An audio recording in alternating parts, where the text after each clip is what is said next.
مولا کائنات، جب میرا انتقال ہو جائے تو میرا جنازہ رات کے اندھیرے میں اٹھائیے گا۔ مولا کائنات نے فرمایا کہ فاطمہ، دن کے اجالے میں سہولت ہوگی، رات کے اندھیرے میں پریشانی ہوگی، تم کیوں چاہتی ہو کہ جنازہ رات کے اندھیرے میں اٹھایا جائے؟ تو خاتون جنت کہتی ہیں کہ اے علی، آج تک کوئی غیر محرم یہ نہ جان سکا کہ فاطمہ گوری ہے کہ کالی ہے، فاطمہ لمبی ہے کہ ناٹی ہے، فاطمہ پتلی دبلی ہے کہ موٹی ہے، آج تک کوئی غیر محرم مجھے نہ دیکھ سکا۔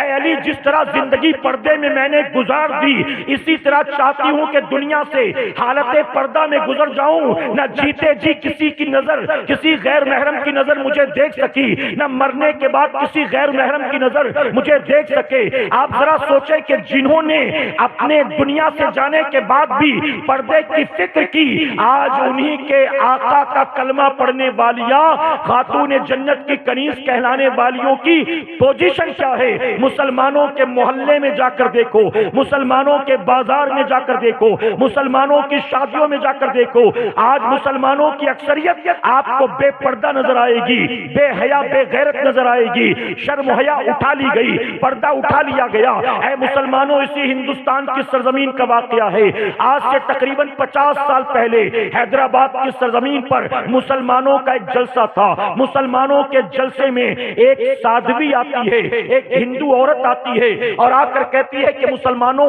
تم میں کوئی ہے جو میرے ایک سوال کا جواب دے گا؟ جانتے ہو مسلمان خاموش تھے۔ کون کہتا کہ بتا تیرا سوال کیا ہے؟ جسے 5 کلمہ نہیں آتا ہو وہ کسی سادھوی کے سوال کا جواب کیا دے گا؟ ارے شادی ہو کر جس کے 3 4 بچے ہو گئے، اسے غسل کے فرائض نہیں معلوم ہے، اسے غسل کب واجب ہوتا فرض ہوتا یہی نہیں معلوم ہے، جسے پاکی ناپاکی کے مسئلے نہیں معلوم ہے۔ ارے وہ عورتیں جو 2 3 بچوں کی ماں بن گئی، انہیں بھی غسل کا طریقہ نہیں آتا۔ بچہ گدے پر پیشاب کر دے تو پاک کرنا ہے کہ نہیں کرنا، کپڑے پر کر دے تو پاک کرنا کہ نہیں کرنا، جنہیں دین کے بارے میں کچھ بھی نہیں پتا، آخر اس سادھوی اور پنڈت کے سوال کا جواب کون دیتا؟ تمام لوگ خاموش تھے۔ آخر میں اس نے 3 بار للکارا، سناٹا چھایا تھا۔ ایک غریب بوڑھا دیہاتی آگے بڑھا، اس نے کہا بیٹی کیا پوچھنا چاہتی ہے؟ بتا تو صحیح، ہو سکتا ہے کہ میں تیرے سوال کا جواب دے دوں۔ اب جانتے سادھوی نے کیا پوچھا؟ سادھوی کہتی اکثر میں نے یہ سنا، مسلمان بار بار یہی کہتے ہیں اسلام ہی اچھا مذہب ہے، اسلام ہی سچا مذہب ہے، تم دنیا کے کسی اور مذہب کو اچھا سچا نہیں مانتے، صرف اسلام ہی کو اچھا سچا مانتے ہو۔ تو تم مجھے جواب دو، اگر واقعی اسلام ہی اچھا اور سچا مذہب ہے تو تمہاری 1400 سال کی تاریخ میں اب تک ایک ہی حسین کیوں پیدا ہوا؟ اگر اسلام ہی اچھا اور سچا ہے، ہر گھر میں حسین جیسے بیٹے پیدا ہونے چاہیے، ہر ماں کی کوکھ سے حسین جیسے لال پیدا ہونا چاہیے۔ اگر اسلام ہی اچھا اور سچا مذہب ہے، ایک حسین کے بعد دوسرا حسین کیوں نہیں آیا؟ تو جانتے بوڑھے نے کیا جواب دیا؟ بوڑھے نے کہا بیٹی تیرا سوال بالکل صحیح ہے، میں تیرے سوال کا جواب دیتا ہوں۔ ہماری 1400 سال کی تاریخ میں ایک امام حسین کے علاوہ پھر کوئی حسین نہیں آیا۔ جانتی بیٹی اس کی وجہ کیا ہے؟ اس کی وجہ یہ ہے کہ حسین جیسے بیٹے ہر ماں کی کوکھ سے پیدا نہیں ہوتے، حسین جیسے بیٹوں کے لیے خاتون جنت جیسی ماؤں کی ضرورت ہوتی ہے۔ جب سے دنیا خاتون جنت جیسی ماؤں سے خالی ہو گئی، تب سے حسین جیسے بیٹے بھی پیدا ہونے بند ہو گئے۔ جب مائیں بے حیا ہو گئیں، جب مائیں بے غیرت ہو گئیں، جب مائیں بے پردہ ہو گئیں، جب مائیں گھر سے سج سور کر، بجنے والے زیور پہن کر، نیم اڑیاں لباس پہن کر، زلفیں بکھیر کر، نیک لائن دکھاتے ہوئے گھر سے نکلیں گی، ایسی ماؤں کی کوکھ سے تو چرسی گنجیڑی ہی پیدا ہوں گے، ایسی ماؤں کی کوکھ سے یوٹیوبر ٹک ٹاکر ہی پیدا ہوں گے، ایسی ماؤں کی کوکھ سے کورکس لینے والے سولوشن لینے والے ہی پیدا ہوں گے، ایسی ماؤں کی کوکھ سے نہ غازی پیدا ہوتے ہیں نہ نمازی پیدا ہوتے ہیں۔ اگر چاہتی ہو اپنی آنے والی نسلوں کے مقدر کو بدلنا، آنے والی اولاد کی زندگی میں انقلاب پیدا کرنا، تو ساری توقع اولاد سے مت لگائے رکھو، اپنا بھی ذرا علاج کرنے کی کوشش کرو۔ ہمارے گھر کی عورتیں، ان پر جمعہ کی نماز نہیں، امام اعظم کے نزدیک جمعہ کی نماز نہیں، عید بقرہ عید کی نماز نہیں، ان کے لیے نماز جنازہ نہیں، تو نتیجہ یہ ہوتا ہے کہ پورا سال گزر جاتا ہے، گھر کی عورتیں کبھی اللہ کا سجدہ ہی نہیں کرتی، اور پھر کہتی حضرت دعا کر دیں، آدمی کا کام نہیں چل رہا ہے۔ حضرت دعا کر دے بیٹا بہت پریشان ہے، نوکری نہیں مل رہی ہے۔ حضرت کئی لوگ آئے کھا پی کے چلے گئے، جواب دے دیا بیٹی کا رشتہ نہیں ہو رہا ہے۔ یہ ساری مصیبتیں آپ نے خود مول لی، ان ساری پریشانیوں کی جڑ آپ خود ہیں۔ میرے نبی نے فرمایا، آخری بات عرض کروں گا، توجہ ہے نا آپ کی؟ میرے نبی نے فرمایا قیامت میں میری چادر میری امت کے مردوں کا سہارا ہوگی، اور میری بیٹی فاطمہ کی چادر میری امت کی عورتوں کا سہارا ہوگی۔ میری امت کی عورتیں میری بیٹی فاطمہ کی چادر میں ہوں گے۔ میں کہتا ہوں دل پر ہاتھ رکھ کر ذرا سوچو، اپنے گریبان میں جھانک کر دیکھو، کیا بتاؤ دنیا میں جو بے حیا بے غیرت بے پردہ ہو کر پاؤں پٹک پٹک کر کمر مٹکا کر گھومتی پھرتی تھی، خاتون جنت کی چادر میں اسے جگہ ملے گی؟ کسی بے حیا کے لیے وہ چادر ہے؟ کسی بے غیرت کے لیے وہ چادر ہے؟ رب رسول کی نافرمان کے لیے وہ چادر ہے؟ خاتون جنت کی پاکیزہ چادر کے سائے میں کون ہوگا؟ گناہگار، اللہ رسول کی نافرمان، بے حیا بے پردہ۔ آج کے اس اجتماع سے ہمیں اور آپ کو سچے دل سے توبہ کر کے پلٹنا ہے، کہیں انشاءاللہ۔ یہ ساری گفتگو مردوں کے لیے نہیں ہے، جتنی باتیں میں نے شروع سے آخر تک عرض کی وہ سب جتنا مردوں کے لیے ہے اتنا ہی عورتوں کے لیے بھی اپلیکیبل ہے۔ عورتیں بھی توجہ سے سنیں، اپنا علاج کریں، اپنی صورت کے ساتھ ساتھ اپنی سیرت پر توجہ دیں، اپنے اخلاق و کردار کو بدلیں۔ بڑی متقیہ عابدہ زاہدہ شب بیدار نہ بن سکیں تو کم سے کم آج یہ طے کر کے جائیں، آج کے بعد پردے کی پابندی کریں گی اور آج کے بعد 5 وقت نماز کی پابندی کریں گی انشاءاللہ۔ الحمدللہ الحمدللہ رب العالمین والعاقبۃ للمتقین والصلاة والسلام علی سید الانبیاء والمرسلین، اما بعد فاعوذ باللہ من الشیطان الرجیم، بسم اللہ الرحمن الرحیم۔ قل متاع الدنیا قلیل، صدق اللہ مولانا العلی العظیم۔ بادہ توحید کے متوالوں، شمع رسالت کے پروانوں،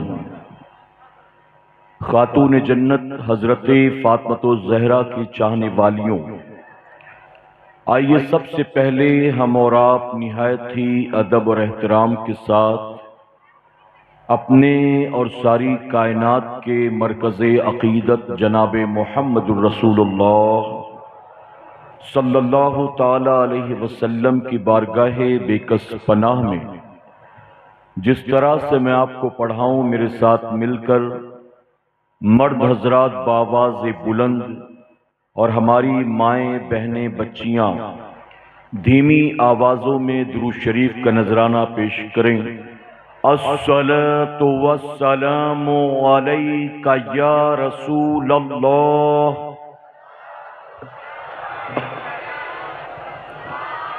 الصلاۃ والسلام علیک یا حبیب اللہ، الصلاۃ والسلام علیک یا نبی اللہ، وعلی آلک واصحابک یا نور اللہ صلی اللہ تعالی علیہ وسلم۔ رب کعبہ کی بارگاہ میں دعا ہے، مولا اپنے حبیب صاحب لولاک صلی اللہ تعالی علیہ وسلم کے صدق و طفیل ہم تمام حاضرین اور سامعین کو تو ماہ شعبان کے فیوز و برکات سے بھرپور مالا مال فرما۔ مولا ہمیں خیر و عافیت کے ساتھ ماہ رمضان المبارک اور لیلۃ القدر بھی نصیب فرما، اور موت آنے سے پہلے ہم غریبوں ناتواں کمزوروں کو ایک مرتبہ ماہ رمضان کی سحری مکے میں اور افطار مدینے میں نصیب فرما۔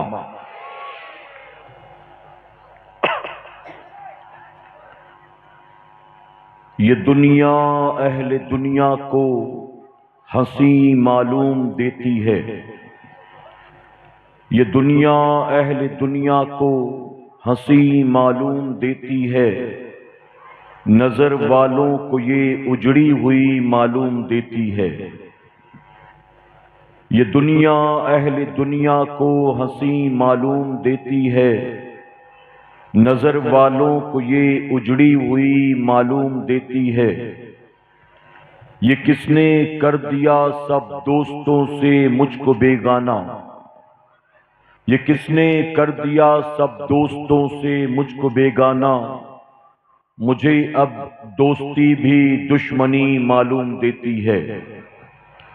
میں رونا اپنا روتا ہوں تو وہ ہنس ہنس کے سنتے ہیں، میں رونا اپنا روتا ہوں تو وہ ہنس ہنس کے سنتے ہیں، انہیں دل کی لگی ایک دل لگی معلوم دیتی ہے۔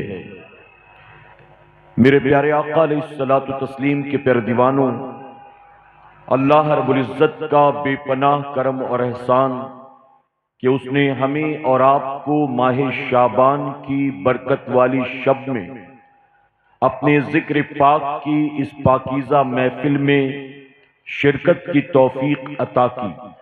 میرا کریم محفل کے سجانے والوں کا سجانا اور ہمارا اور آپ کا دور دراز سے یہاں آنا قبول فرمائے۔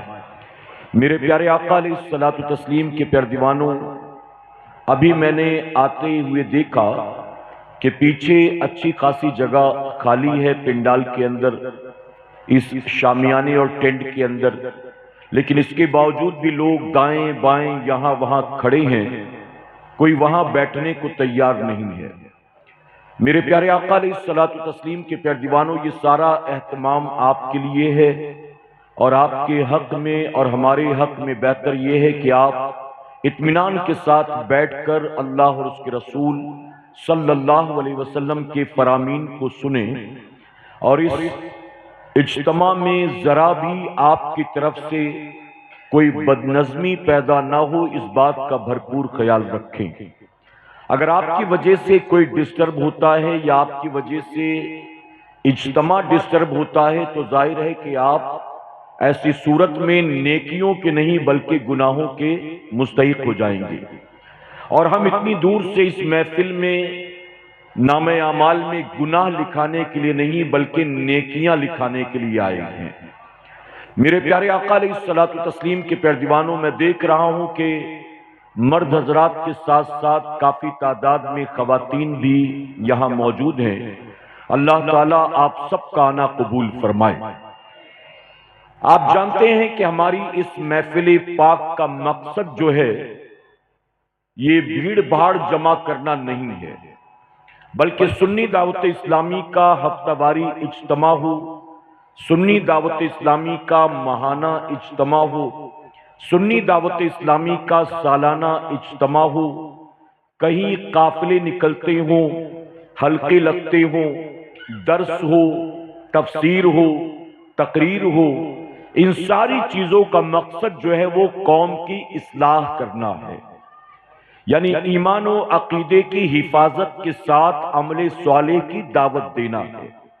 میرے پیارے آقا علیہ الصلوۃ والتسلیم کے پیارے دیوانوں، اس وقت ہم جہاں بیٹھے ہیں آپ جانتے ہیں اس کے بارے میں میرے آقا صلی اللہ علیہ وسلم نے کیا فرمایا۔ بڑی پیاری حدیث مبارکہ ہے جس کا مفہوم میں آپ کے سامنے بیان کرتا ہوں۔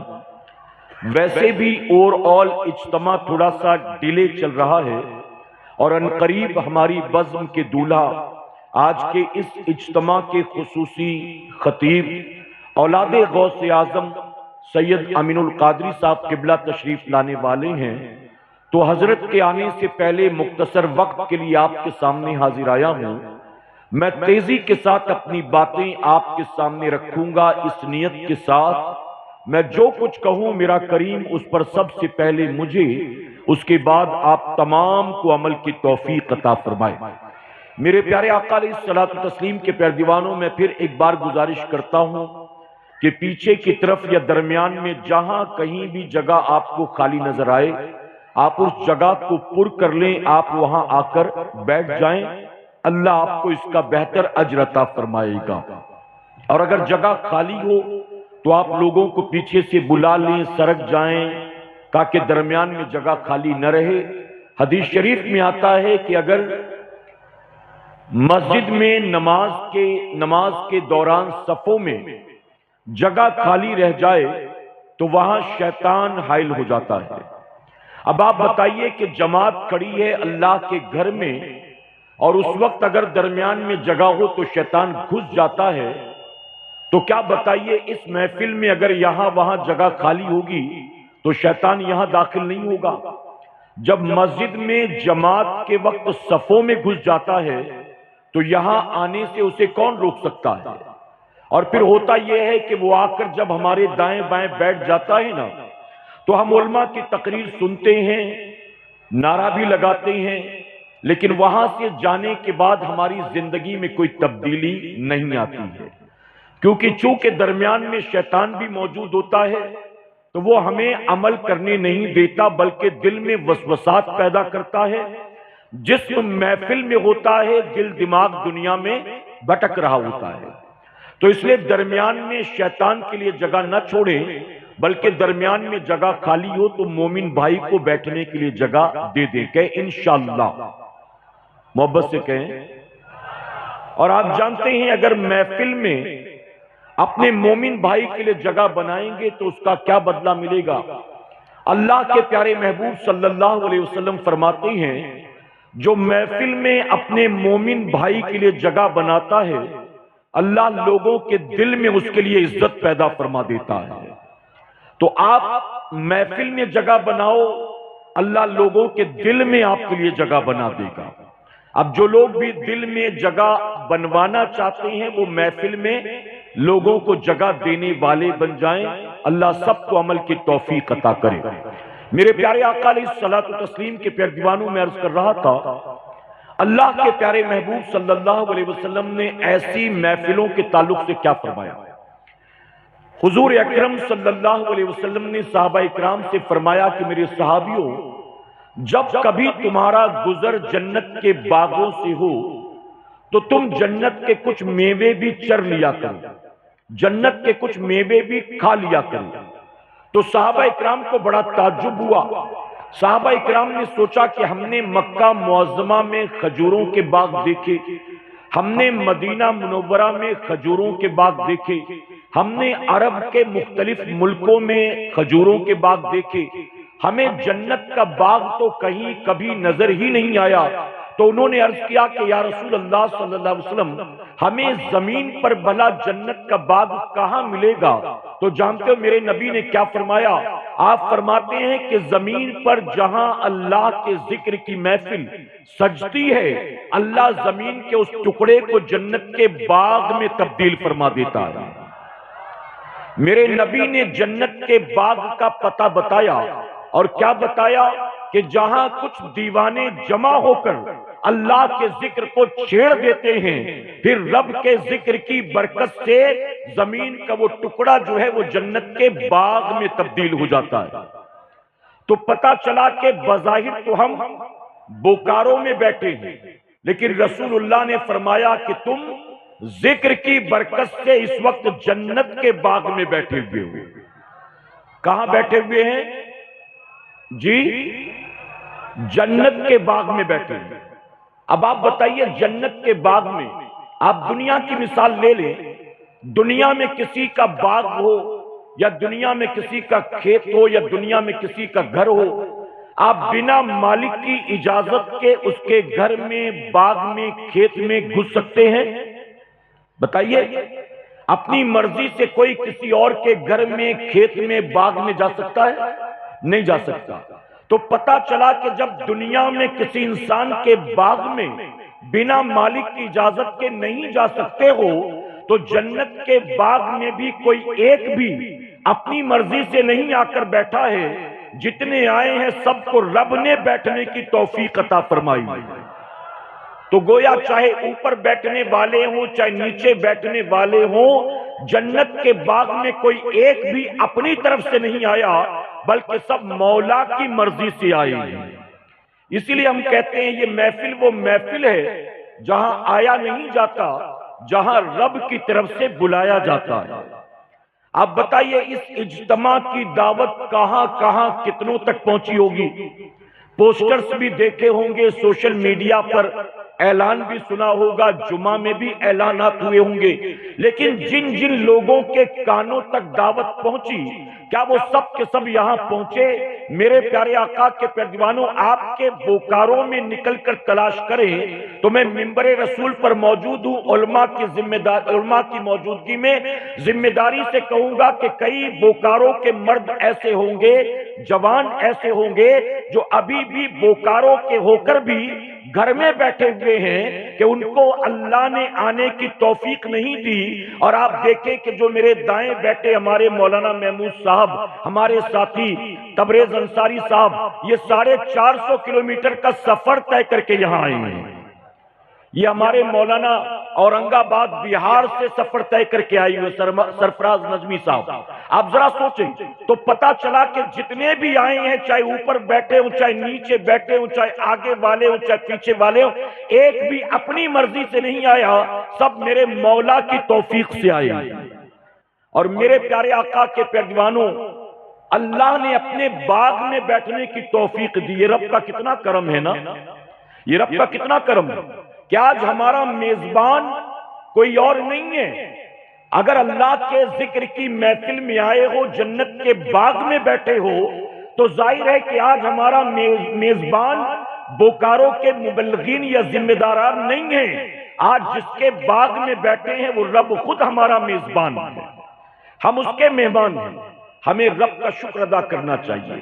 میرے پیارے آقا علیہ الصلوۃ والتسلیم کے پیروانوں، اب آپ مجھے بتائیں جنت کے باغ میں، اچھا بہت سارے نوجوان جو ڈاکٹر کی تقریر سنتے ہیں، انجینئر کی تقریر سنتے ہیں، علماء کا بیان نہیں سنتے۔ بہت سارے پڑھے لکھے یونیورسٹی میں، کالج میں پڑھنے والے، انجینئرنگ کرنے والے، نیٹ کرنے والے، کانوینٹ کے پڑھے لکھے، ان کو جمعہ میں اپنی مسجد کے امام کی تقریر اچھی نہیں لگتی۔ وہ یوٹیوب پہ ڈھونڈ کے کبھی ڈاکٹر کی، کبھی انجینئر کی تقریر سنتے ہیں۔ میرے پیارے آقا کے پیروانوں، ایسوں کی تقریر سننے والے کبھی کبھی سوال کرتے ہیں کہ آپ کہتے ہیں کہ یہ جنت کا باغ ہے، تو اگر جنت کا باغ ہے تو جنت کے باغ کی طرح کچھ نظر تو آنا چاہیے۔ نہ دائیں دیکھنے پر جنت نظر آتی ہے، نہ بائیں دیکھنے پر جنت نظر آتی ہے۔ یعنی ہر چیز میں جو لاجک ڈھونڈا کرتے ہیں نا، وہ اس میں بھی لاجک ڈھونڈتے ہیں کہ اگر یہ جنت کا باغ ہے تو اس میں لاجک کیا ہے؟ جنت کے باغ کی طرح کچھ نظر تو نہیں آتا۔ تو میں کہتا ہوں میرے پیارے آقا کے پیروانوں، اگر کسی مولوی نے، کسی مبلغ نے، کسی مفتی نے کہا ہوتا تو ہم بھی اسے جنت کا باغ نہ مانتے، ہم بھی دائیں بائیں دیکھتے اور انکار کر دیتے کہ نہیں نہیں یہ تو جنت کا باغ نہیں ہے، لیکن ہم اسے جنت کا باغ مانتے ہیں، اور بنا کسی لاجک کے، بنا کسی دلیل کے مانتے ہیں، کیونکہ اسے جنت کا باغ اس نے کہا ہے جس نے ہمیں اللہ کا پتہ بتایا ہے۔ میرے نبی نے قرآن لا کر دے دیا، کہا یہ اللہ کا کلام ہے۔ کسی صحابی نے کہا کہ اللہ کا کلام ہے، کیا لاجک تھی؟ کسی نے سوال پوچھا، میرے نبی نے کہہ دیا قبر میں 3 سوال ہوں گے۔ صحابہ نے مانا کہ نہیں مانا؟ جی گوگل پہ سرچ کیا تھا کسی نے؟ کسی ڈاکٹر انجینئر کے پاس گئے تھے جسٹیفائی کرنے کے لیے؟ رسول اللہ نے فرمایا کہ قیامت کا دن آئے گا، حساب کتاب ہوگا۔ بتائیے صحابہ نے تسلیم کیا کہ نہیں کیا؟ اور میرے پیارے آقا کے پیروانوں، ہم اسے جنت کا باغ مانتے ہیں۔ جانتے ہو کیوں مانتے ہیں؟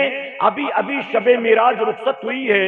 جب میرے آقا سفر معراج سے واپس آئے تو صحابہ اکرام نے گھیرا اور گھیر کر کہا یا رسول اللہ صلی اللہ علیہ وسلم، ہم نے تو اللہ کو آج تک نہیں دیکھا، لیکن آپ تو ماتھے کی نگاہوں سے دیکھ کر آ رہی ہیں، آپ ہمیں بتائیں کہ ہمارا رب کیسا دکھائی دیتا ہے۔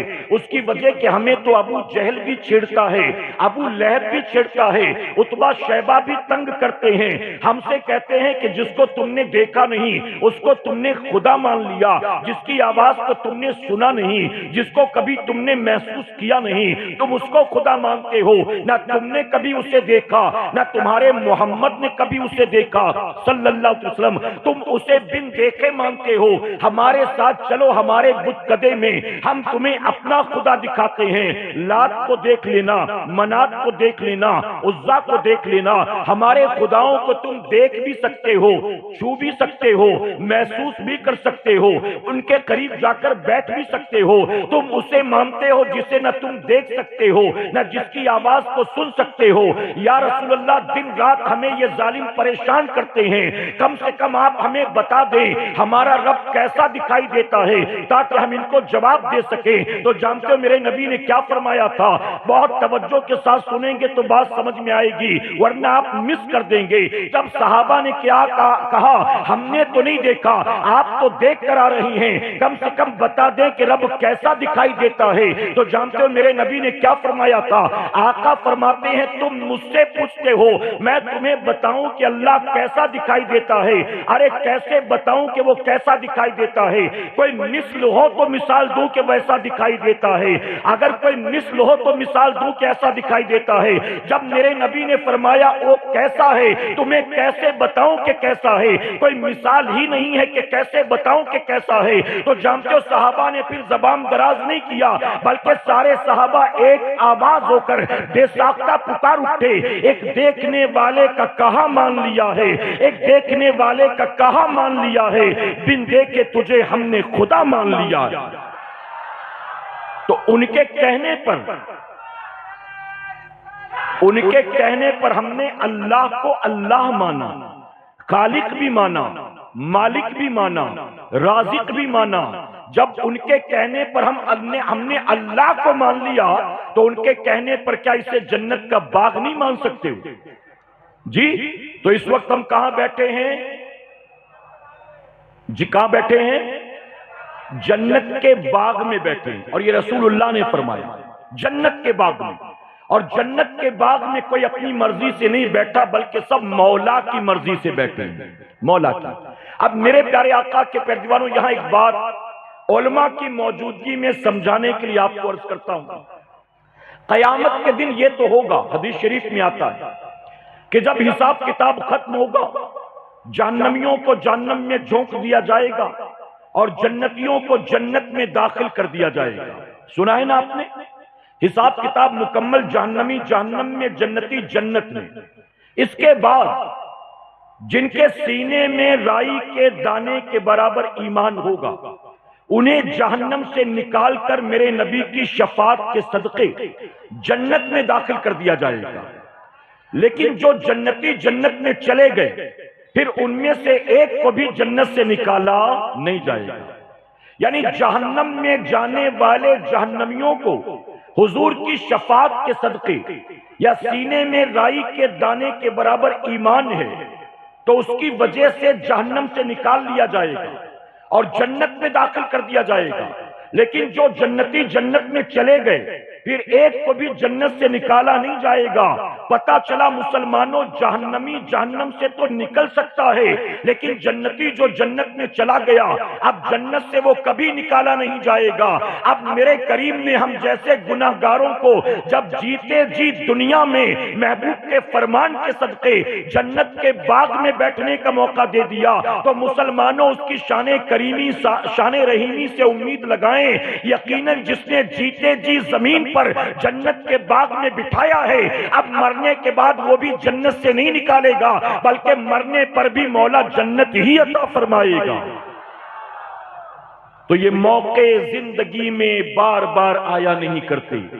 جب کبھی ایسی محفلیں ملے، ایسے موقع ملے تو بھاگا مت کرو، آیا کرو، بیٹھا کرو، علماء کے چہروں کی زیارت کیا کرو، علماء کے خطابات کو سنا کرو، اپنی اصلاح کیا کرو، اپنی زندگی کو بدلنے کی کوشش کیا کرو۔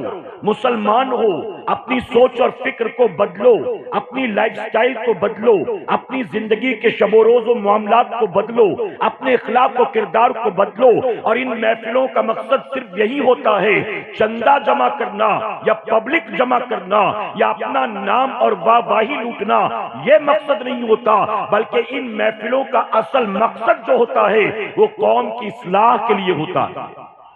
میرے پیارے آقا کے پیروانوں، اب ایک بات اس ضمن میں اور عرض کر دوں، اس وقت کہاں بیٹھے ہیں آپ؟ کہاں بیٹھے ہیں؟ جنت کے باغ میں۔ اب یہاں سے اٹھ کر جائیں گے نا تو یہ طے کر کے جانا کہ مولا تو نے جنت کے باغ میں جیتے جی بٹھا دیا، اب جنت کے باغ سے نکل کر آنے کے بعد میں جہنم میں جانے والا کوئی کام نہیں کروں گا۔ کہ انشاءاللہ جنت کے باغ سے بیٹھ کر نکلا اور پھر کام جہنم والے، کیا یہ بتائیے مومن کو زیبا دیتا ہے؟ اس لیے طے کر لینا کہ اب جنت کے باغ سے ہو کر آ رہا ہوں، اب کام بھی جنتیوں والے کروں گا، اب جہنم میں جانے والا کوئی کام نہیں کروں گا۔ کہ انشاءاللہ۔ میرے پیارے آقا کے پیروانوں، اب میں نے جو آیت کریمہ تلاوت کی، چلیے اس کی طرف لے چلتا ہوں۔ اب تک جو باتیں میں نے بتائی آپ کی سمجھ میں آئی؟ جتنوں کو سمجھ میں آئی ذرا کہیں سبحان اللہ۔ میرے پیارے آقا علیہ الصلوۃ والتسلیم کے پیروانوں، اب توجہ سے میری بات سنیے گا اور سمجھنے کی کوشش کیجیے گا۔ ایک سروے اور ایک رپورٹ کے مطابق پوری دنیا میں ہر 24 گھنٹے کے اندر تقریباً 1,70,000 انسان ورلڈ وائڈ مرتے ہیں۔ ہر 24 گھنٹے میں دنیا بھر میں 1,70,000 لوگ مرتے ہیں۔ اگر اس کو پر آور کے اعتبار سے ڈیوائیڈ کیا جائے، ہر گھنٹے کے اعتبار سے، تو ہر گھنٹے کے اعتبار سے تقریباً 7,200 لوگ دنیا میں مرتے ہیں۔ ایسے میں آپ مجھے بتائیں، جب ہر 24 گھنٹے میں 1,70,000 انسان پوری دنیا میں مر رہے ہیں، ایسے میں ہم کل رات بھی زندہ تھے، آج بھی زندہ ہیں، تو بتائیے اگر کل بھی زندہ تھے، آج بھی زندہ ہیں، تو اس میں اپنا کوئی کمال ہے کہ سب اللہ کا کرم ہے؟ اپنا کوئی کمال ہے؟ سانسیں چل رہی ہیں تو یہ کرم اللہ کا ہے، دل دھڑک رہا ہے تو یہ کرم اللہ کا ہے، رگوں میں خون دوڑ رہا ہے تو یہ کرم اللہ کا ہے، اگر جوڑوں میں اب بھی طاقت موجود ہے تو یہ کرم اللہ کا ہے، اگر باڈی کے اندر red blood cells, white blood cells موجود ہیں تو یہ کرم اللہ کا ہے، اگر رات سونے کے بعد صبح اٹھنے کی مہلت مل رہی ہے تو یہ کرم اللہ کا ہے، اگر ہمارے جسم کے اعضاء آنکھ ناک کان کام کر رہے ہیں تو کرم اللہ کا ہے۔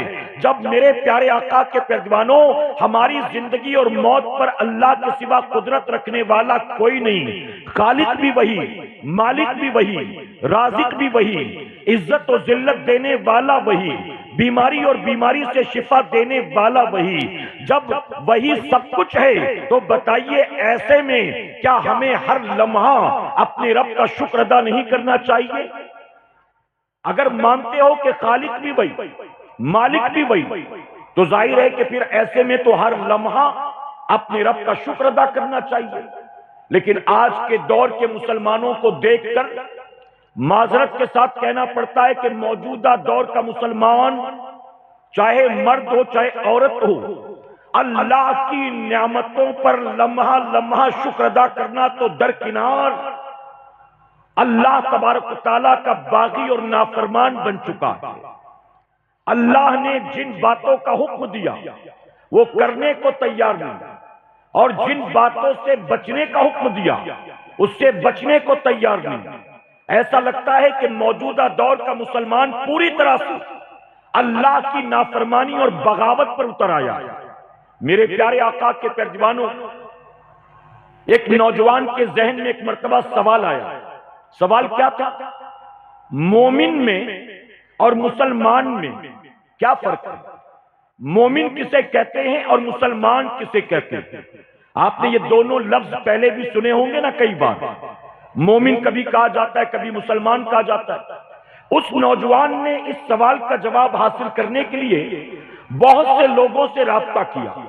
لوگوں نے اپنے اپنے عقل و شعور کے مطابق جواب بھی دیا، لیکن اطمینان بخش جواب کہیں سے نہیں ملا. کوئی اسے نہ سمجھا سکا کہ مومن کا مطلب کیا ہے اور مسلمان کا مطلب کیا ہے. ایک مرتبہ وہ کہیں سفر کر رہا تھا. دوپہر کے وقت دیکھا کہ بوڑھا آدمی کھیت کے اندر ہل جوت رہا ہے، مزدوری کر رہا ہے. اس نے سوچا چلے اس سے بھی پوچھ کر دیکھتے ہیں. پڑھا لکھا تو معلوم نہیں دیتا، غریب دیہاتی معلوم دیتا ہے، لیکن دیکھتے ہیں کہ یہ کیا جواب دیتا. اب اس بوڑھے کے پاس گیا اور جا کر کہتا ہے بابا ایک سوال کا جواب چاہیے. یوں تو کئی لوگ جواب دے چکے لیکن میں کسی سے مطمئن نہیں. کیا آپ میرے سوال کا جواب دے سکتے ہیں؟ تو بوڑھے نے کہا بیٹا تم تو دیکھتے ہو کہ میں غریب دیہاتی ہوں، پڑھا لکھا نہیں ہوں، لیکن پھر بھی تم کچھ پوچھنا چاہتے ہو تو پوچھو. ہو سکتا ہے کہ تجربے کی بنیاد میں تمہارے سوال کا جواب دے دوں.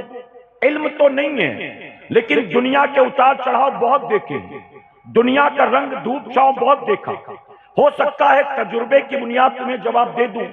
اب اس نوجوان نے کہا کہ بابا مجھے آپ بتائیں مسلمان کون اور مومن کون؟ یہ دونوں ایک چیز ہے یا دونوں میں کوئی فرق ہے؟ تو جانتے ہو بوڑھے نے کیا کہا؟ بوڑھے نے کہا بیٹا اس سوال کا جواب تو میں تجھے آسانی سے دے سکتا ہوں. نوجوان کو بڑا تعجب ہوا کہ جس کا اب تک کوئی جواب نہ دے سکا یہ کہتا ہے میں آسانی سے. کہا بتائیں کیا جواب؟ تو جانتے ہو اس نے کیا کہا؟ غریب دیہاتی بوڑھے نے کہا بیٹا جو لوگ اللہ کو جانتے ہیں وہ مسلمان کہلاتے ہیں، اور جو اللہ کو جانتے بھی ہیں اللہ کی مانتے بھی ہیں وہ لوگ مومن کہلاتے ہیں. جو صرف جانتے ہیں کہ اللہ ہے وہ سارے مسلمان ہیں، لیکن جو جانتے بھی ہیں اور اپنے رب کی مانتے بھی ہیں وہ مومن ہیں. اب اس کا مسئلہ حل ہو گیا. اب میں آپ سے پوچھتا ہوں کہ جتنے یہاں موجود ہیں اپنے دل پر ہاتھ رکھ کر ذرا دیکھیں کہ ہم کس کیٹیگری کے ہیں. ہم مسلمان ہی ہیں یا ہم میں کوئی مومن بھی موجود ہے؟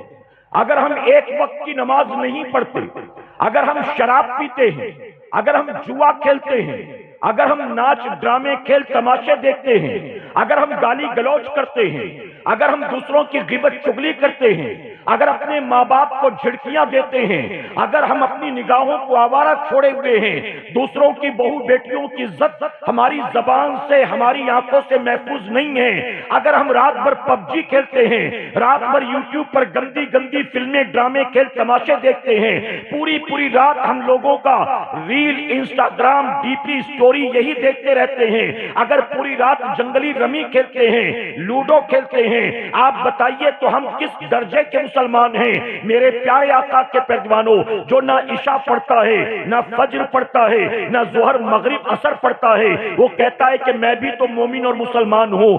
اللہ کی دن رات نافرمانی کرنے والا بھلا بتائیے کس درجے کا مسلمان ہے؟ میرے پیارے آقا علیہ الصلوۃ والتسلیم کے پیروانوں، آپ جانتے ہیں اگر پیر صاحب آپ کو کوئی بات ایک بار یا دو بار کہہ دیں، آپ پیر صاحب کی بات مانتے کہ نہیں مانتے ہیں؟ پیر صاحب کی بات مانتے ہو کہ نہیں مانتے ہو؟ جتنے مانتے ہیں وہ کہیں مانتے ہیں. میرے پیارے آقا کے پیروانوں آپ مجھے بتائیں پیر صاحب اگر کوئی بات کہہ دیں تو مرید پیر صاحب کی بات کو پتھر کی لکیر مانتا. حضرت نے کہہ دیا بات ختم. اور میں نے گھوم کر پورے ہندوستان میں دیکھا بعض جاہل پیر، بے پڑھے لکھے پیر، چرسی گنجیڑی افینچی پیر اگر مریدوں کو کہتے ہیں کہ فلاں امام کے پیچھے آج کے بعد نماز مت پڑھنا تو ساری جوہلا کی جماعت اس امام کے پیچھے نماز پڑھنا چھوڑ دیتی ہے پیر صاحب کے کہنے پر، جبکہ ساری شرعی خرابی پیر میں موجود، اس امام کے اندر کوئی شرعی خرابی موجود نہیں، لیکن حضرت نے کہہ دیا تو بات ختم، میں نے ان کے پیچھے نماز چھوڑ دی. اگر کہہ دے کہ فلاں کی محفل میں مت جانا تو پیر صاحب کی بات پتھر کی لکیر. اب ہم نے محفل میں آنا جانا بند کر دیا، فلاں سے دوستی ختم کر دی، بیٹا فلاں جگہ سے مٹھائی لے آ، فلاں جگہ سے پان بنوا لا، تو پیر صاحب کی بات پر ایک پیر پر کھڑا ہے عمل کرنے کے لیے۔ اگر ماں باپ سے پیار ہے اور ماں باپ کوئی بات کہہ دے تو اولاد ماننے کو تیار ہے۔ اگر اپنی اولاد سے محبت ہے اور بیٹا بیٹی کچھ ڈیمانڈ کر دے، ابا آج آتے آتے میرے لیے آئس کریم لے آنا، ابا آج میرا برتھ ڈے ہے کیک لے آنا، تو بتائیے اولاد سے پیار ہے تو ماں باپ اولاد کی بات مانتی ہے کہ نہیں مانتی ہے؟ دوست دوست کی بات مانتا ہے، شوہر بیوی کی بات مانتا ہے، ماں باپ اولاد کی بات مانتے ہیں، شاگرد جو ہے استاد کی بات مانتا ہے، مرید پیر کی بات مانتا ہے۔ ہم جیسے کوئی کہہ دے کچھ تو ہم ماننے کو تیار ہیں، اور جس رب نے قرآن مقدس میں ہمیں اور آپ کو 2 4 800 200 جگہ پر نہیں 700 مقامات پر اللہ نے ہمیں نماز کا حکم دیا ہے، لیکن آج مسلمانوں کی اکثریت چاہے مرد ہو چاہے عورت ہو، چاہے شہروں میں رہنے والی ہو چاہے گاؤں دیہات کی رہنے والی ہو، اللہ نے جس بات کا 700 مرتبہ حکم دیا، آج مسلمان ہو کر رب کو خالق و مالک مان کر بھی وہ مسلمان اپنے رب کی بات ماننے کو تیار نہیں ہے۔ آپ بتائیے زمین پر ہم سے بڑا بھی کوئی نافرمان ہوگا؟ ہم سے بڑا کوئی نافرمان ہوگا؟ پیر صاحب کوئی بات 1 بار 2 بار 3 بار کہے، آپ نے نہیں مانا تو پیر صاحب خوش ہوں گے، دعائیں دیں گے کہ ناراض ہوں گے؟ جی ارے بیوی کوئی بات کہہ دے 1 بار 2 بار، آپ بھول گئے، کام کی مصروفیت کی وجہ سے ذہن سے بات نکل گئی، آپ گھر آئیں گے تو بیوی ناراضگی کا اظہار کرے گی کہ نہیں کرے گی؟ بچے کچھ کہتے ہیں اور آپ بھول گئے تو بچے ناراض ہوتے کہ نہیں ہوتے؟ اگر کوئی دوست آپ سے کہہ دے کہ یار تھوڑا سا کچھ کام ہے، گرڈی جا رہا ہوں، دھنباد جا رہا ہوں، رانچی جا رہا ہوں، چلے گا کیا؟ اور آپ کہہ دیں کہ نہیں میں نہیں چل سکتا تھوڑا کام ہے، اگلی بار پھر پوچھے کہ یار واپس جا رہا ہوں رانچی کچھ کام سے چلے گا، آپ دوبارہ انکار کر دیں، تیسری بار وہ آپ کو پوچھے گا، وہ کہے گا اس کو جب بھی پوچھو کوئی فائدہ نہیں، اس کے پاس میرے لیے ٹائم ہے ہی نہیں۔ اپنے جیسوں کی بات 1 2 بار نہ مانو تو تیور بدل جاتے ہیں، اپنے جیسے انسانوں کی بات نہ مانو تو لوگ ناراض ہو جاتے ہیں۔ اللہ 700 مرتبہ کسی بات کا حکم دے اور پھر بھی اللہ کی بات نہ مانو، اے مسلمانوں اس کے باوجود بھی اللہ ناراض نہیں ہوتا، اللہ پھر بھی آسمان سے پانی برساتا ہے، زمین سے سبزہ اگاتا ہے، ہماری سانسوں کو چلاتا ہے، ہم سو رہے ہوتے ہیں دل کو دھڑکاتا ہے، ہم بنا نماز پڑھے دنیا میں نکل جاتے ہیں، اللہ پھر بھی روزی عطا کرتا ہے، ہم دن بھر نمازیں قضا کر کے گھر لوٹتے ہیں، اللہ پھر بھی دسترخوان پر اپنی نعمتیں عطا کرتا ہے۔ آپ بتائیے دن بھر نافرمانی کے بعد بھی، ایک وقت کی نماز قضا کرنے کے بعد بھی، گناہوں اور برائیوں کے عادی ہونے کے بعد بھی اللہ تبارک تعالیٰ ہم پر آسمان سے پتھروں کی بارش نازل نہیں کرتا، اللہ فضل فرماتا ہے، اللہ برکت عطا کرتا ہے، اللہ عزت عطا کرتا ہے۔ اے مسلمانوں نافرمانی اور بغاوت کے بعد اتنی کرم نوازیاں ہیں، اگر ہم سب کے سب توبہ کر لیں گے، رجوع کر لیں گے اور رب کی بارگاہ میں پلٹ آئیں گے تو میں منبر رسول پر موجود ہوں، ذمہ داری کے ساتھ کہتا ہوں، جس دن ہندوستان کا مسلمان اپنی غلطی کا احساس کرے گا اور رب کی بارگاہ میں سچے دل سے توبہ کر کے پلٹے گا، اللہ ہند کے مسلمانوں کو پھر وہی عزت عطا کرے گا جو عزت اللہ نے سلطان الہند غریب نواز کو عطا فرمایا۔ آج ہم کہتے روزی میں برکت نہیں ہو رہی، اولاد میری بات نہیں مانتی، بیوی کو جب دیکھو لڑنے جھگڑنے پر آمادہ رہتی، ہمارے پاس لوگ آ کر کہتے حضرت میرا اپنا بیٹا میری بات نہیں مانتا۔ اچھا بتائیے 18 20 22 سال کا جوان بیٹا ماں باپ کی کوئی بات نہ مانے، ماں باپ کو تکلیف ہوگی کہ نہیں ہوگی؟ ہمارے پاس والدین آ کر کہتے حضرت کوئی دعا ہو تو بتائیں، کوئی وظیفہ ہو تو بتائیں، میرے بیٹے کے حق میں دعا کر دیں، کہیں سے کوئی تعویذ دلا سکتے ہو تو دلا دیں۔ اولاد بات نہیں مانتی، بلکہ کبھی کبھی مائیں کہتی ہیں، بوڑھی مائیں کہتی ہیں بیٹا مجھے کچھ کہتا ہے نا تو مجھے اتنی تکلیف نہیں ہوتی جتنی تکلیف اس وقت ہوتی ہے جب اپنے باپ کے ساتھ وہ بدتمیزی کرتا ہے۔ اسے کیا پتا کہ کتنی محنت سے ہم نے اسے پال پوس کر بڑا کیا، اگر اس کے بازوؤں میں طاقت آ گئی وہ جوان ہو گیا تو ہمیں خاطر ہی میں نہیں لاتا، اسے نہیں پتا کہ اس کو پالنے پوسنے میں، پڑھانے لکھانے میں، کھلانے پلانے میں ہم نے کتنی قربانیاں دی ہیں۔ اے مسلمانوں، ماں باپ آ کر کہتے ہیں اولاد ہماری بات نہیں مانتی، اولاد ہماری بات نہیں مانتی۔ ہم ماں باپ سے کہتے ہیں کہ آپ بتاؤ آپ نماز کی پابندی کرتے ہیں کہ نہیں کرتے؟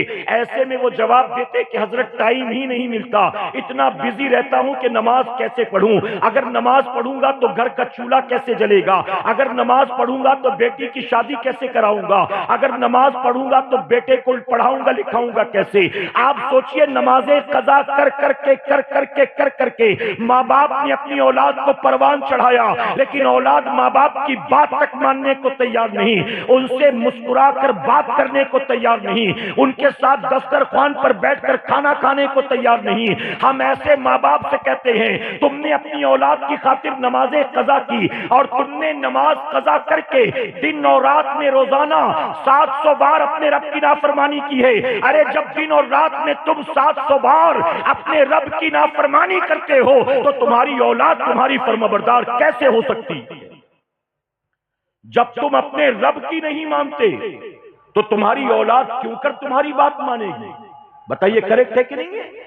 میرے پیارے آقا علیہ الصلوۃ والتسلیم کے پیروانوں، ابھی ماضی قریب کا واقعہ ہے، ہماری جماعت کے ایک بزرگ عمر کی 60-65 سال، ان کی آنکھ کا آپریشن ہوا۔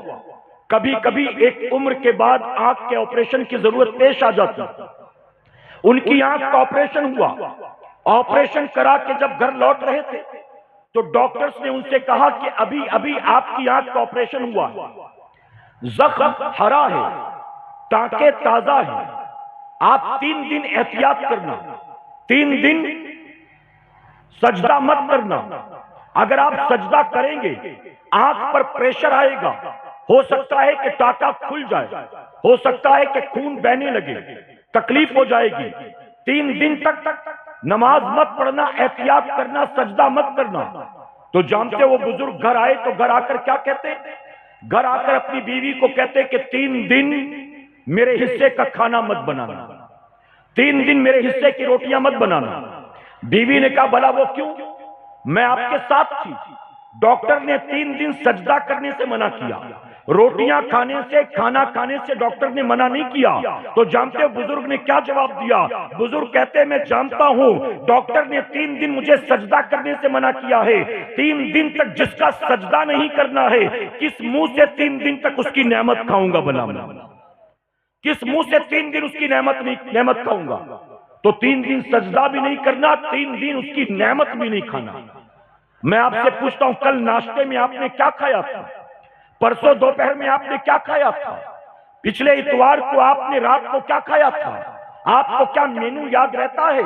آپ دن میں کتنی چائے پی گئے، کتنے گلاس پانی پی گئے، آپ کتنی بریانی کھا گئے، آپ کتنی روٹیاں کھا گئے، آپ کتنا مرغا مرغی کھا گئے؟ آپ کے پاس تو اس کا حساب ہوتا ہے۔ اے مسلمانوں، ہفتے بھر صبح شام دن رات اللہ کی نعمتوں پر نعمتیں کھاتے ہیں، لیکن جو نعمت دینے والا رب ہے اس نعمت دینے والے رب کا شکر ادا کرنے کے لیے ہمارے پاس ٹائم نہیں ہے۔ نعمتیں تو بھر پیٹ دن رات کھائیں گے، اور نعمت دینے والے رب کا شکر ادا کرنے کے لیے ہفتے میں 1 بار جمعہ کی 2 رکعت نماز ادا کرنے کے لیے مسجد کا رخ کریں گے، اور مسجد میں جا کر 2 رکعت پڑھیں گے، نہ پہلے کی سنت، نہ بعد کی سنت، نہ دعائے ثانی، نہ صلاۃ و سلام، بس 2 رکعت پڑھ کے بھاگا کہ ہفتے بھر جتنی نعمتیں کھایا تھا میں نے 2 رکعت سجدہ کر کے ساری نعمتوں کا شکر ادا کر دیا۔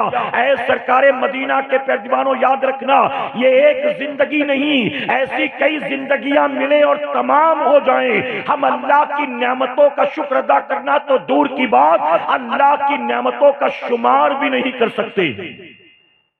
کوئی کر سکتا ہے؟ بتاؤ۔ میرے پیارے آقا علیہ الصلوۃ والتسلیم کے پیروانوں،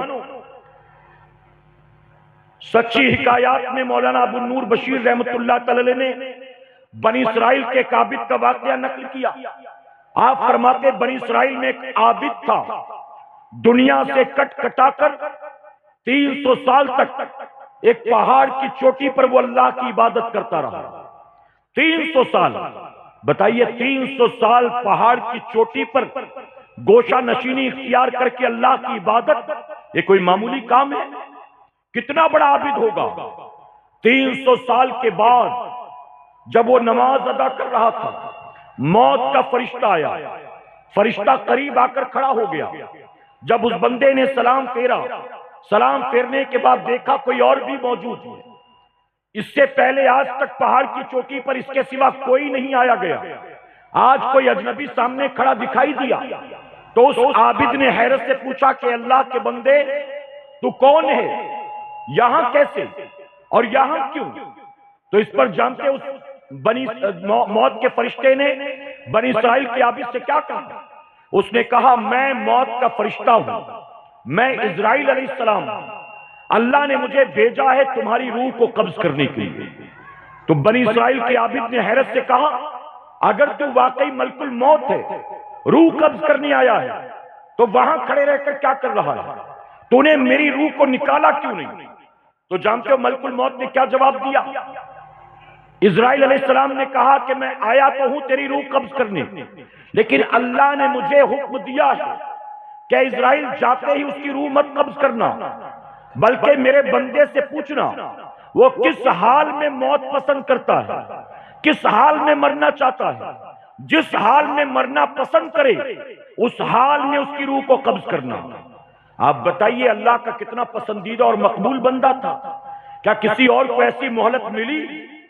میرے پیارے آقا کے پیروانوں، ایک سے ایک دنیا میں مالدار، ایک سے ایک دنیا میں لکھ پتی، کروڑ پتی، ارب پتی، خرب پتی، بلکہ راشٹرپتی بھی آ کے چلے گئے۔ موت کے فرشتے نے کسی سے پوچھا نہیں کہ کس حال میں مرنا چاہتا ہے، موت کا فرشتہ آیا، وقت ہو گیا، روح کو قبض کر کے چلا گیا، اسے مہلت بھی نہ دی۔ لیکن یہاں اللہ فرماتا ہے اس سے پوچھ کس حالت میں مرنا چاہتا ہے۔ اب جانتے وہ عابد بھی کیا کہتا ہے؟ کہتا ہے میں نے زندگی بھر اللہ کا سجدہ کیا، میں نے زندگی بھر اللہ کے سجدے کیے، اب اگر اللہ نے مجھے مہلت دی ہے اور موقع دیا ہے تو میری تمنا یہ ہے کہ میری روح حالت سجدہ میں قبض کی جائے۔ میں 2 رکعت نفل نماز کی نیت کر کے کھڑا ہوتا ہوں، جب دوسری رکعت کا آخری سجدہ کروں تو سجدے میں میری روح نکال لینا۔ زندگی بھر میں نے سجدے کیے اور موت بھی سجدے کی حالت میں چاہتا ہوں۔ موت کے فرشتے نے کہا ٹھیک ہے۔ اب وہ بندہ اللہ اکبر کہہ کے کھڑا ہو گیا اور خشوع اور خضوع کے ساتھ نماز پڑھ رہا ہے۔ اے مسلمانوں ذرا سوچو، جس بندے کو پتا چل جائے یہ میری زندگی کی آخری نماز ہے، اس کے بعد پھر کبھی نماز کا موقع نہ ملے گا، اس نماز کا اور نمازی کا عالم کیا ہوگا؟ وہ بندہ اطمینان سے نماز پڑھتا جا رہا ہے، یہاں تک کہ دوسری رکعت کے دوسرے سجدے میں پہنچ گیا۔ اب جیسے ہی دوسرے سجدے میں سر کو رکھا، موت کے فرشتے نے اس کی روح کو قبض کر لیا، اس کا انتقال ہو گیا۔ حدیث شریف میں آتا ہے جبرائیل علیہ السلام حضور صلی اللہ علیہ وسلم کی بارگاہ میں عرض کرتے ہیں یا رسول اللہ صلی اللہ علیہ وسلم، بنی اسرائیل کا وہ عابد حالت سجدہ میں جس کی روح کو قبض کیا گیا تھا، آج بھی جب آسمانوں سے زمین پر میں آپ کے پاس آتا ہوں تو بنی اسرائیل کے اس عابد کو آج بھی آسمانوں پر میں سجدے کی حالت میں پاتا ہوں۔ سجدے میں جس کی روح نکالی گئی آج بھی حالت سجدہ میں آسمان پر موجود۔ آپ سوچیں اس کا مقام کتنا بلند ہوگا۔ روح نکال لی گئی، اب اس کے حساب کتاب کا وقت آیا۔ جب حساب کتاب کی باری آئی تو جانتے ہو اللہ نے کیا فرمایا؟ توجہ ہے نا آپ کی؟ اب میں کنکلوژن کی طرف چلتا ہوں، بس خصوصی مہمان آنے والے میں اپنی بات سمیٹتا ہوں، اس سے پوری توجہ یہاں آپ کی چاہیے۔ میرے پیارے آقا کے پیروانوں، اس کی روح نکال لی گئی، حساب کتاب کے لیے اس کو اللہ کے حضور پیش کیا گیا۔ جانتے ہو رب نے کیا فرمایا؟ رب نے فرمایا فرشتوں میں نے اپنے بندے پر رحم کیا، لے جاؤ اس کو جنت میں داخل کر دو۔ محبت سے کہیں اللہ نے کسی کو جنت کا مزدہ سنا دیا، یہ کوئی معمولی بات ہے؟ اس پر بھی سبحان اللہ نہیں کہو گے تو کب کہو گے بلا بتاؤ؟ اللہ نے فرمایا فرشتوں میں نے اس پر رحم کیا، لے جاؤ اس کو جنت میں داخل کر دو۔ جیسے ہی اللہ نے یہ فرمایا جانتے ہو بندہ اکڑ گیا۔ بندہ کہتا ہے مولا تیری رحمت کے صدقے مجھے جنت نہیں چاہیے، اگر تیری رحمت کے صدقے جنت میں جانا ہوتا تو میں پہاڑ پر 300 سال تیری عبادت کیوں کرتا، میں گوشہ نشینی اختیار کیوں کرتا، میں دن رات تیرے سجدے کیوں کرتا، میں بھی دنیا دار بنتا، شادی بیاہ کرتا، روزی روٹی کماتا اور دنیا والوں کی طرح اپنی زندگی گزارتا، زندگی دنیا والوں کی دنیا داروں کی طرح گزارتا اور تیری رحمت کے صدقے جنت میں چلا جاتا۔ اے اللہ مجھے تیری رحمت کے صدقے جنت نہیں چاہیے۔ تو رب فرماتا ہے پھر کیا چاہیے؟ تو جانتے ہو بندہ کیا جواب دیتا ہے؟ بندہ کہتا ہے مولا تیری رحمت کے صدقے جنت میں نہیں جانا، مجھے 300 سال کی عبادت کے بدلے جنت میں جانا، مجھے عبادت کا بدلہ چاہیے۔ اللہ نے فرمایا اچھا تجھے تیری عبادت کا بدلہ چاہیے، فرشتوں اس کو میزان پر لے چلے، اب اس کی نیکی بدی کو تولا جائے گا۔ پہلے بے حساب کتاب جا رہا تھا، اب اس کا حساب لیا جائے گا۔ اسے میزان پر لایا گیا، 300 سال کی عبادت ترازو کے ایک پلڑے پر رکھ دی گئی، واقعی بہت تھی، ترازو کا پلڑا بھاری ہو گیا۔ اللہ نے فرمایا تو نے 300 سال تک میری عبادت کی، اب میں نے تجھے جتنی نعمتیں عطا کی تھی ان نعمتوں میں سب سے چھوٹی نعمت اس کی ایک آنکھ کو نکالو اور نکال کر ترازو کے دوسرے پلڑے پر رکھو۔ ابھی فیصلہ ہوئے جاتا ہے کہ 300 سال عبادت کر کے ایک چھوٹی سی نعمت کا بھی تو نے حق ادا کیا کہ نہیں ادا کیا۔ فرشتوں نے اس کی ایک آنکھ کو نکالا اور نکال کر ترازو کے دوسرے پلڑے پر رکھا۔ اللہ کی نعمت کا رکھنا تھا، 300 سال کی عبادت دھری کی دھری رہ گئی، اللہ کی نعمت والا پلڑا بھاری ہو گیا۔ اللہ نے فرمایا میرے بندے 300 سال پہاڑ کی چوٹی پر میری عبادت کر کے ایک آنکھ کا بھی تو حق ادا نہیں کر سکا، ابھی تو دوسری آنکھ باقی ہے، ابھی تو تیرے کان باقی ہیں، ابھی تو تیری زبان باقی ہے، ابھی تو تیرے ہاتھ باقی ہیں، ابھی تو تیرے پاؤں باقی ہیں، ابھی تو تیرے دل کی دھڑکنیں باقی ہیں، ابھی تو تیری سانسیں باقی ہیں، ابھی تو تیری زندگی کا ایک ایک دن باقی ہے۔ اب تیرا حساب لیا جائے گا۔ تیرے پاس 300 سال عبادت کر کے ایک نعمت کا بھی تو حق ادا نہ کر سکا، فرشتوں لے جاؤ اس کو جہنم میں ڈال دو۔ اللہ نے جیسے ہی فرمایا وہ بندہ کانپ گیا، رونے لگتا ہے، گڑ گڑانے لگتا ہے، عرض کرتا ہے مولا مجھے اپنی عبادت پر کوئی بھروسہ نہیں ہے، اپنی شب بیداری پر کوئی بھروسہ نہیں ہے، اپنے جاگنے پر تقوی و طہارت پر کوئی بھروسہ نہیں ہے۔ اے اللہ میں نے تیرے سجدے دن رات کیے، اپنے سجدوں پر مجھے کوئی بھروسہ نہیں ہے، تو رحمان ہے مجھے معاف کر دے، تو کریم ہے مجھے معاف کر دے، تو ستار و غفار ہے مجھے معاف کر دے۔ اللہ کی شان کریمی جوش میں آتی ہے۔ اللہ فرماتا ہے فرشتوں میں نے بندے پر رحم کیا، لے جاؤ اس کو جنت میں داخل کر دو۔ اے سرکار مدینہ کے پیردیوانوں ذرا سوچو اگر بنی اسرائیل کا عابد 300 سال پہاڑ کی چوٹی پر دن رات اللہ کی عبادت کرے، سجدے میں اس کو موت آئے، 300 سال عبادت کر کے ایک آنکھ کا حق ادا نہ کر سکے، ہم بتائیے ایک ایک نمازیں قضا کیے بیٹھے ہیں، جھوٹ بولتے ہیں، فلمیں ڈرامے کھیل تماشے دیکھتے ہیں، پوری پوری رات موبائل پر لگے رہتے ہیں، اپنے ہی ماں باپ کو جھڑکیاں دیتے ہیں، ہماری آنکھوں سے اڑوس پڑوس میں رہنے والی کسی کی بہو بیٹی محفوظ نہیں ہے۔ آپ ذرا سوچو اللہ قیامت میں جب ہم سے اپنی نعمتوں کا حساب لے گا تو ہم اللہ کو کیا جواب دیں گے؟ اور وہ لوگ جو چرسی ہیں، شرابی ہیں، گنجیڑی ہیں، افینچی ہیں، جو ڈرگز لیتے ہیں، کبھی بٹن کی صورت میں، کبھی سولوشن کی صورت میں، کبھی کورکس کی صورت میں، کبھی براؤن شوگر اور ہیروئن کی صورت میں، کبھی ایم ڈی اور شراب کی صورت میں، آپ بتائیے وہ جو اللہ کی نعمتیں کھا کھا کر دن رات اللہ کی منع کردہ چیزیں بھی اپنے حلق کے نیچے اتارتے رہتے ہیں، مسلمان ہو کر بھی اللہ قیامت میں جب ان کی پکڑ کرے گا تو اللہ کی پکڑ سے انہیں کوئی بچا سکتا ہے؟ کیا کوئی دوست کام آئے گا؟ پیر صاحب کام آئیں گے؟ ارے جو ساتھ میں بیٹھ کے سولوشن پیتا ہے، ڈرگز لیتا ہے، چرس چلم گانجے کے دم مارتا ہے، آپ کا وہ چرسی افینچی دوست آپ کے کام آئے گا؟ میرے پیارے آقا کے پیردیوانوں زندگی بہت مختصر ہے، رب کی بارگاہ میں رجوع کرو، رب کی بارگاہ میں توبہ کرو۔ آج ہمارے پاس کئی بوڑھی عورتیں آتی ہیں، مائیں آتی ہیں، اور مائیں آ کر شکایت کرتی ہے کس بات کی؟ کہتی حضرت میرا بیٹا پہلے بہت اچھا تھا لیکن اب میرا بیٹا جو ہے وہ برے لوگوں کی صحبت کی وجہ سے نشہ کرنے لگ گیا۔ میں اس ماں سے پوچھتا ہوں کہ بیٹے کی عمر کتنی؟ ماں کہتی یہی کوئی 22-23 سال کا۔ میں کہتا ہوں بروں کی صحبت میں تیرا بیٹا کب سے پڑ گیا؟ ماں کہتی یہی کوئی 1-1.5-2 مہینہ ہوا۔ میں اس ماں سے کہتا ہوں تیرے بیٹے کے شرابی ہونے کا رونا روؤں، چرسی گنجیڑی ہونے کا رونا روؤں، یا تیرے ماں ہونے کا رونا روؤں؟ تو کیسی ماں ہے؟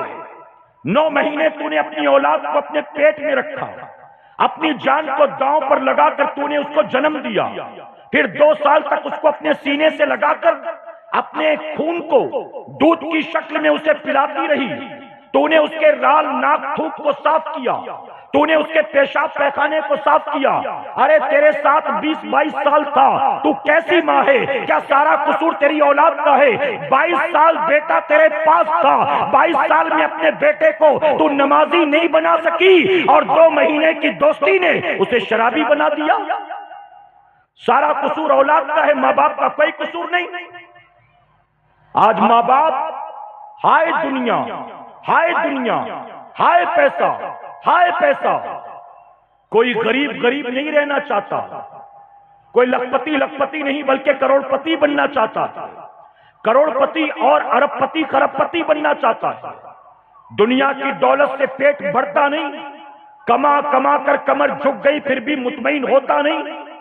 میرے پیارے آقا کے پیروانوں سنیں توجہ کے ساتھ، آج بوکارو کے قبرستان میں توجہ ہے نا آپ کی، ہمارا بھی جانا ہوا، ہم نے بامبے کے بھی قبرستان دیکھے، آپ کے گاؤں دیہات کا قبرستان بھی دیکھا، یہاں کی قبریں دھسی ہوئی، گری پڑی، اندر سے چوہے نکل رہے ہیں، کیڑے مکوڑے رینگ رہے ہیں۔ آپ بتائیے جس باپ نے پوری زندگی قربان کر دی مال و دولت کمانے میں، مکان بنانے میں، بینک بیلنس جمع کرنے میں، فیکٹری کارخانے لگانے میں، جس باپ نے پوری زندگی لگا دی، اس باپ کے مرنے کے بعد اس کا بیٹا 3-4-6 مہینے تک باپ کے نام پر روتا ہے، اور اس کے بعد سالہ سال گزر جاتے ہیں، باپ کی قبر پر فاتحہ پڑھ